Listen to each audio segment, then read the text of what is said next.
بسم اللہ الرحمن الرحیم الحمد للہ رب العالمین والصلاة والسلام علی سید الانبیاء والمرسلین وعلی آلہ واصحابہ الصادقین اما بعد۔ ایک سوال کچھ بھائی یہ پوچھ رہے ہیں کہ حدیثوں میں آتا ہے کہ قرآن مجید 3 دن سے کم میں ختم مت کرو۔ اب ان کا سوال یہ ہے کہ ہم نے تو ہمارے بہت سے اکابرین کی زندگی پڑھی، تو اس زندگی سے ہمیں یہ سبق ملا، انہوں نے اپنی زندگی میں ایک دن میں ایک قرآن ختم کیا ہے، تو پھر حدیث کی خلاف ورزی انہوں نے کیسے کی؟ تو اس کو سمجھیے،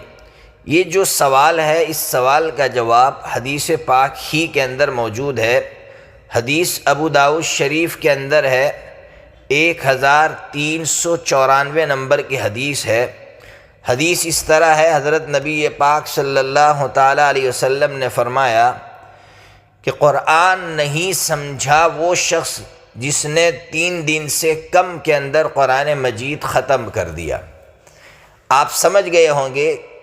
کہ جن احادیث کے اندر 3 دن سے کم میں قرآن مجید ختم کرنے کی ممانعت آئی ہے، یعنی 3 دن سے کم میں قرآن مجید ختم کرنے سے روکا گیا ہے،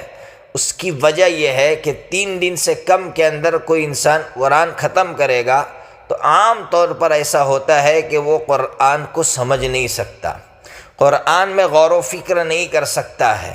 قرآن میں تدبر نہیں کر سکتا ہے، جبکہ تلاوت کا ایک مقصد جو اہم مقصد ہے وہ تدبر ہے، سمجھنا ہے۔ جس طرح تلاوت کا ایک مقصد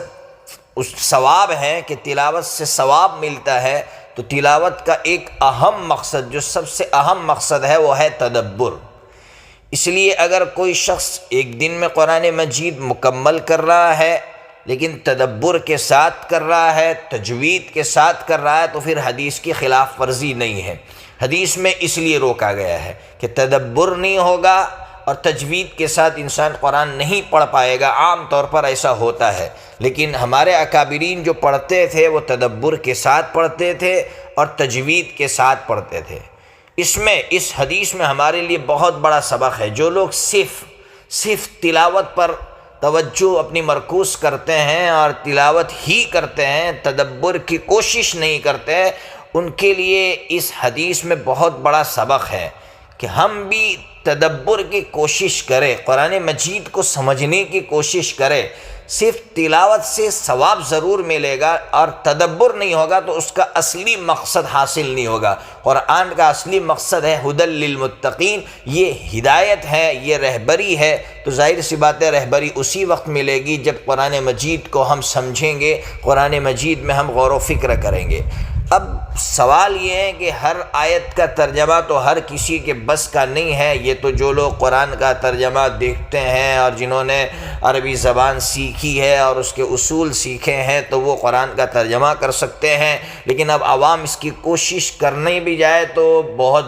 بھاری معلوم ہوتا ہے، تو اب کیا کرے؟ اس کے لیے آسان سا راستہ یہ ہے کہ کم از کم اتنا تو کرے کہ مثال کے طور پر انبیاء کا تذکرہ قرآن مجید میں ہے، قرآن مجید نے انبیاء کا تذکرہ کیا ہے،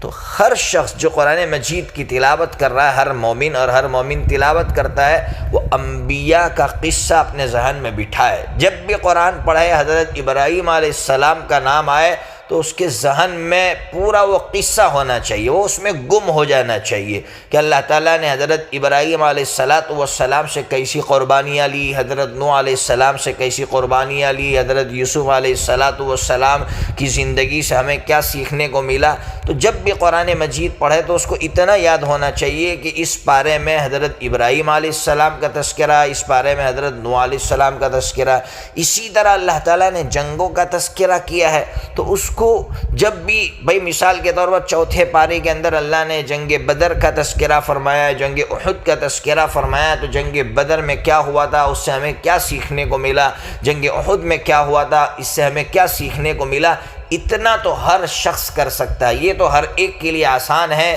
اس لیے اللہ کے واسطے قرآن مجید کی تلاوت ہم تدبر کے ساتھ کریں، اور اس کی آخری درجے کی یہ کوشش ہے، یہ آخری درجے کی کوشش بتلا رہا ہو، ورنہ اعلیٰ درجے کی کوشش تو یہ ہے کہ قرآن کے ایک ایک حرف کو سمجھنے کی کوشش کرے۔ اس لیے آئیے ہم سب مل کر، میں رمضان کے آخری ایام میں یہ بات آپ تک پہنچا رہا ہوں۔ کئی لوگوں نے مجھ سے پہلے سے سوال کیا تھا یہ، لیکن میں جواب نہیں دے سکا تھا، اس امید سے دے رہا ہوں کہ سال بھر میں مسلمان اس کی کوشش کریں گے، اور جو ہے رمضان کا مبارک مہینہ آئے گا تو تدبر کے ساتھ قرآن مجید سنیں گے، اور تلاوت تو الحمدللہ پورا سال کریں گے۔ اللہ تبارک و تعالی ہم تمام کو قرآن مجید میں تدبر کرنے کی توفیق عطا فرمائے۔